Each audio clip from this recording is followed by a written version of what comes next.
So happy to start. Thanks a lot to the organizer. Feel honored to be here. Good afternoon to everybody. I would like to give a quick overview on digital assets for financial institutions. What we are doing here in Switzerland as financial institutions. My role at Gazprom Bank in Switzerland is Chief Digital Transformation and Strategy Officer. So I have our digital team as well as our IT and as our project team. And obviously we are quite active in looking at the digital assets, how this would change the financial infrastructure in Switzerland and what would it mean for banks here in Switzerland. So now, looking at it, can you see my screen with the? Yes, we can. Okay, thank you. So if I look at the digital assets, I think the very new thing about it is that all the asset informations are included in the asset itself. So the full beneficial ownership information, which is included in the asset but not necessarily shared. In ERC20 token, that's obviously a wallet address if you do it the right way. Other bank-specific data which you could add on a sidechain if you need. Then obviously you need to include an asset identifier, an asset class, the asset class property, the asset servicing logic, and if needed, a member ID. So unlike where an asset is kind of stupid in the current situation and it's just an ISIN or another identifier number, we would add logic into the asset itself. This then allows us to communicate directly over DLT. In this case, this is a sample around quarter hour 3, where we would share the asset details with 2 involved banks in a transactions, fully encrypted. It will pass through non-involved banks for privacy reasons, and it will go into markets and settlement surveillance, and if needed, to the regulator. So to show a bit what that would exactly mean and what the big change to today's world, I have tried to draw on today's world in terms of asset services. It's a very simple example. It's a dividend payment from the CSD. I took the Swiss CSD, which is SAS from 6, where a company would want to issue a dividend, and you see all the steps which are needed. Basically, the dividend needs to be notified to the payment agent. It needs to be notified to the CSD involved. Then it will be a notification to the bank where the client holds the asset, and ultimately gets booked to the beneficial owner. And this involves all these steps for a very, very simple a dividend transaction. It's mainly based on Swift. It's based on sending Swift notification and receiving Swift notification back until it's received and booked. If we look about how this would look like in the new world, and I think that's the very big changing part, is you can do everything between the buyer and the seller. So it means between the beneficial owners, getting them to the exchange and doing all the asset transactions or the asset servicing in an automated way as well. So this is the example of the change of ownership, and given both of them are stored, all the information is stored in the asset itself, the asset servicing will look exactly the same. And I think that's that's a very interesting part. So instead of that every house, and we know that in the traditional world very well, has to build their own automation, and for standard asset servicing, every bank has their automation in the old world. But as I also stated before, the old world looks like this. So you have automation around the payment banks, you have an automation within the CSD, you have an automation with the receiving bank. In the new world, the automation can be end to end on both sides. And I think that's the very, very, very big advantage. So it's a big reduction of how assets can be traded. It's in terms of cost, in terms of risk, and it's a big reduction in terms of how an asset can be serviced afterwards, end to end. If we look what this new services bring for what kind of efficiencies they bring. They bring much easier access for the sell side to the buy side. So banks or companies which have balance sheet needs can transfer it in a much faster, in a much quicker way to institutions, to high net individuals, and at the end of the day as well to retail clients. Same thing happens for a broader client base, so beyond a bank. So there can be a company, a treasury in a company. They wouldn't necessarily need a bank for it anymore, or a bank would change their services much more to advise them and provide them technical infrastructure or support, and they can bring their assets in a much quicker, in a much smoother way to institutional clients. And last but not least, I mean, we still have roughly 70% of our assets are non-bankable assets, which so far are not handled by banks, and I would say institutional investors can access them. Ultra high net worth individuals can access them somehow, but for everybody else, they can't access them. And here with tokens, we come along with much smaller segregations. We can multiply tokens in a much smaller way. The reason for is all the cost efficiency we have, and that gives, I would say, the mid-tier private banking, high net worth individuals, and obviously, especially as well, retail clients, a much better access to a totally new asset class. Here, what we look at is efficiency gains, very much around efficiency gains. So cost will go down tremendously. Financial cost, operational cost, but as well data cost, because everything on the blockchain is going to be can be accessed as well. Transactions costs are going down as well. And on the other hand, the business opportunities out of that is obviously a very much broadened asset universe.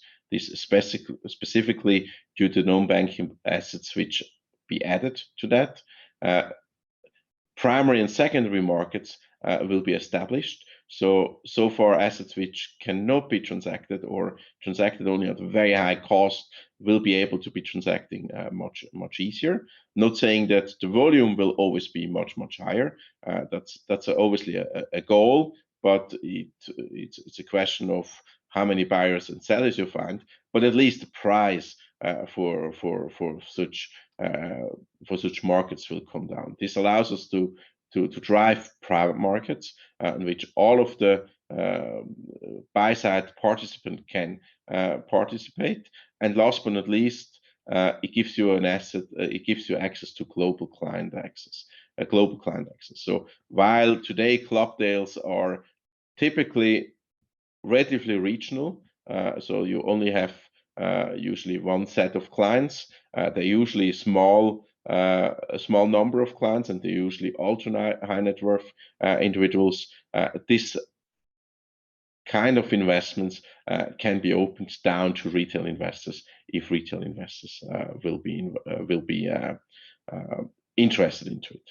Now, if I look a bit of what is happening in the market and what is needed for such a change, I would very much believe that at least 3-4 steps are needed in terms of adoption. So while we in Switzerland starting with that and have a very good legal framework, I would say internationally the legal framework still needs to improve. So in Switzerland we have the DLT law, and I think my colleague afterwards we'll talk a bit more about it, which the first part was implemented already beginning of this year, and the second part, especially around the marketplaces, will be implemented in August.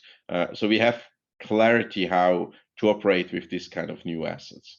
However, the Swiss market is a small market, and it's probably not sufficient just having the Swiss market. So on the midterm, we will need a broader understanding of legal frameworks internationally. So I think that's for me a very important point before we see much wider and increased adoption beyond Switzerland. The second important part, besides the legal framework, is that we have a stable coin. And here, if we look at the current stable coins, and if we talk about stable coins, I think most people think about Tether. If we look at the current setup of stable coins, there you treat volatility risk pretty much against credit risk.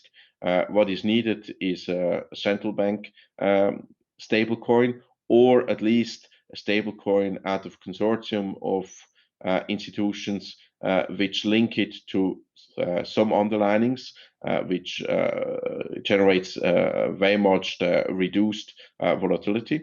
I mean, I'm thinking here of banking consortiums, but obviously the project which Facebook initially initiated could be a direction as well. But ultimately, to have banks and bigger companies operate in the DLT space, you will need to have a settlement coin which you can handle with low or non-credit risk, and which has a very low or no volatility.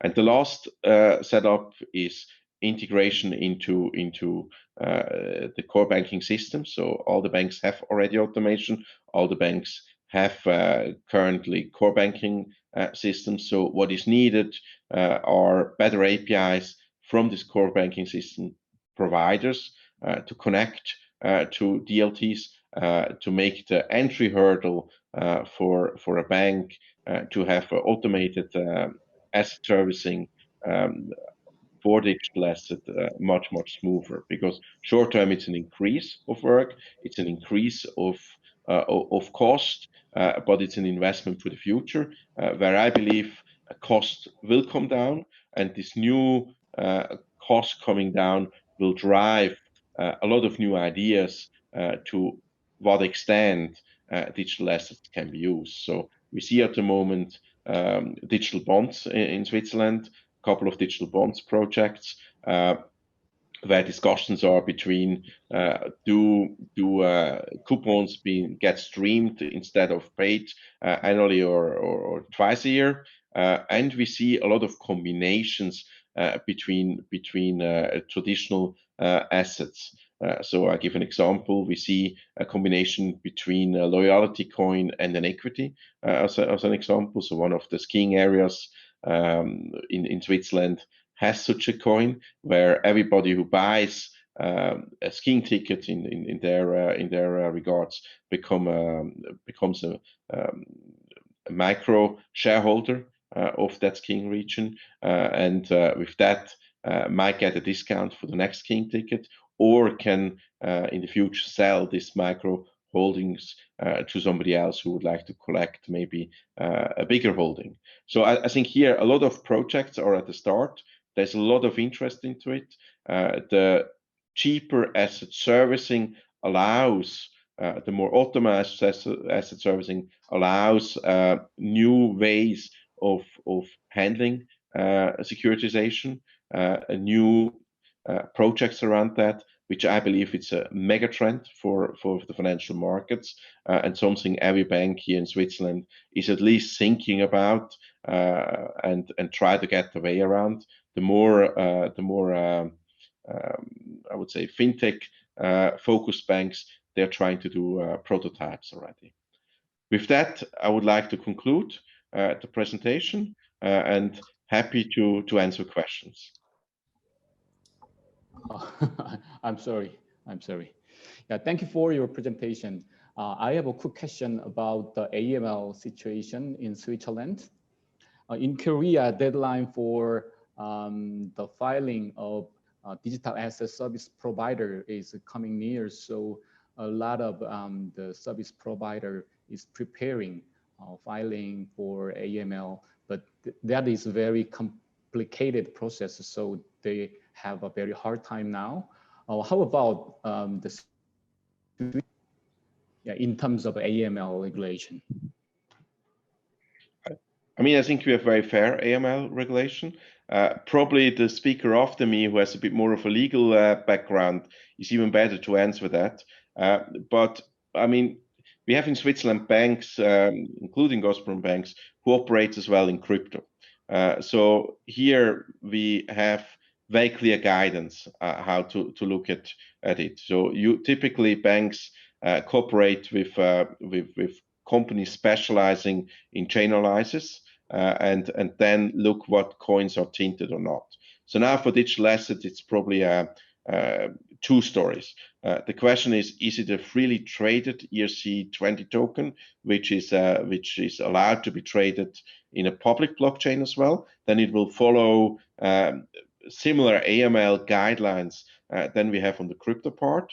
The second part, is it on a side chain of ERC20 or even on a private blockchain, which some banks and the SDX is looking at the moment. Obviously, there it becomes even simpler.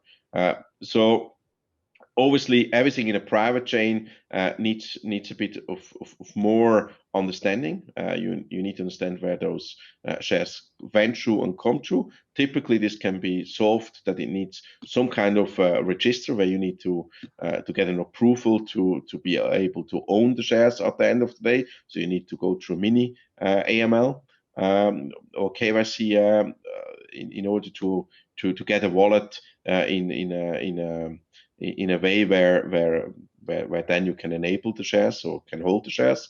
I think that's probably the most common way at the moment. Does this answer your question? Yeah. Yes. Thank you. Yeah, we have a few. Oh, yes. Yes, maybe it's Matthias, and hello, yeah, everybody. Ivo already mentioned it. I'm covering crypto rather from the legal side, and I will also hold my presentation afterwards. But maybe just a few words on the AML applications in Switzerland. If, as let's say, crypto venture, for instance, a platform, which we often see, a tokenization platform, you would want to apply for an AML license, you can do so with a self-regulatory organization. And this is not the governmental regulator, the FINMA. And the process is not easy, of course, but it's still rather swift and not very costly. And once once you have done that, you are as a rule compliant with the Swiss AML requirements, and then of course in the realm of the ongoing business, you have to do the necessary AML checks.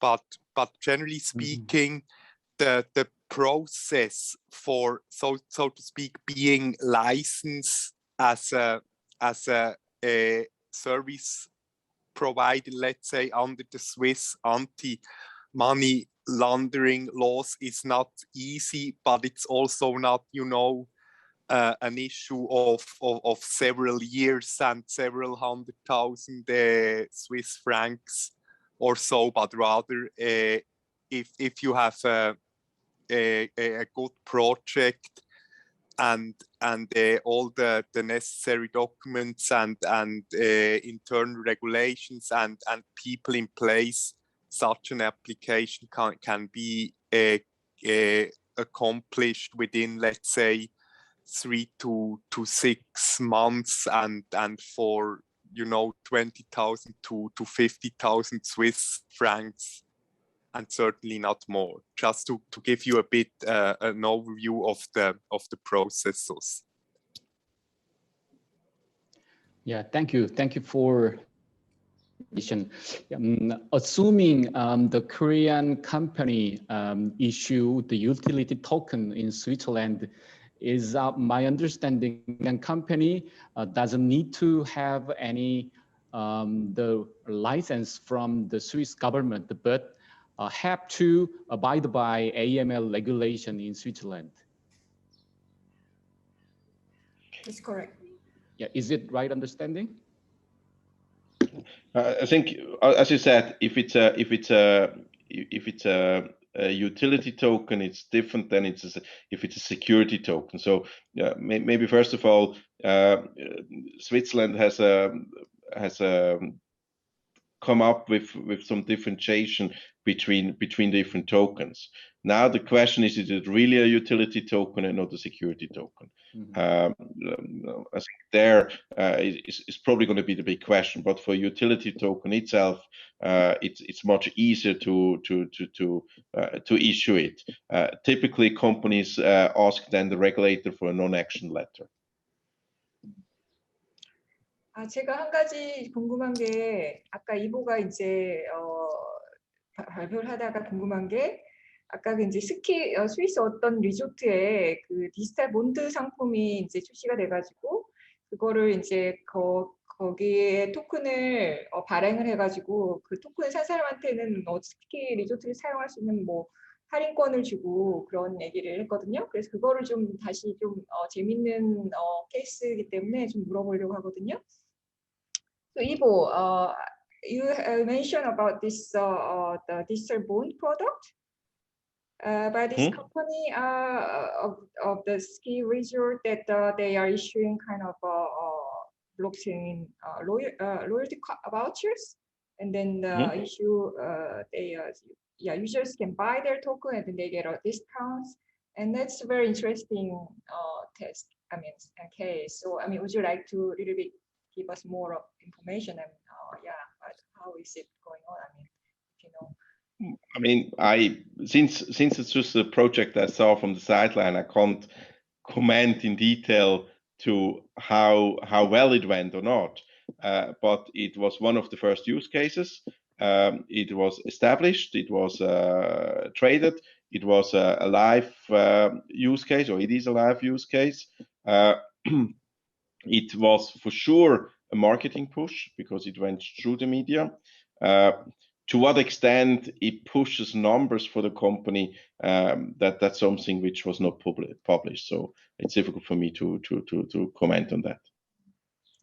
So what is? I mean, I'm just curious. I mean, as you are the management of this, Gazprom Bank. I know you are offering a lot of plans to offer these crypto products and digital products. I mean, could you give me some examples of your bank or other banks that you are aware Yes, I mean, we are Gazprom Bank looking at the moment at a couple of things. One thing I mentioned already, we are looking at how to do um, a bond. We're talking to a company who has sort of two companies who have interest in a digital bond. Obviously, as mentioned, one of the issues there, if you want to have in an automated way a coupon payment, you need some kind of settlement coin. There can be an internal settlement coin which you apply, then your distribution network is a bit more limited, or you can have a listed settlement coin, but there you have a bit of the issue in terms of credit risk. That if you for example have hold Tether or distribute Tether, you wouldn't really know how safe Tether is, and that's obviously an ongoing concern. So that's probably the two things Gazprom Bank are doing at the moment. If I look at other banks, I mean I see automated certificates where people try to put a token as a certificate. So and we see two companies, one bank and one broker dealer, which operate a private marketplace. And in Switzerland, it's an OTF, so it's itself not regulated, but can be operated by a regulated player, where clients can sign up on their OTF and then transact what they're doing. For example, a certificate in that case. But please keep in mind as well,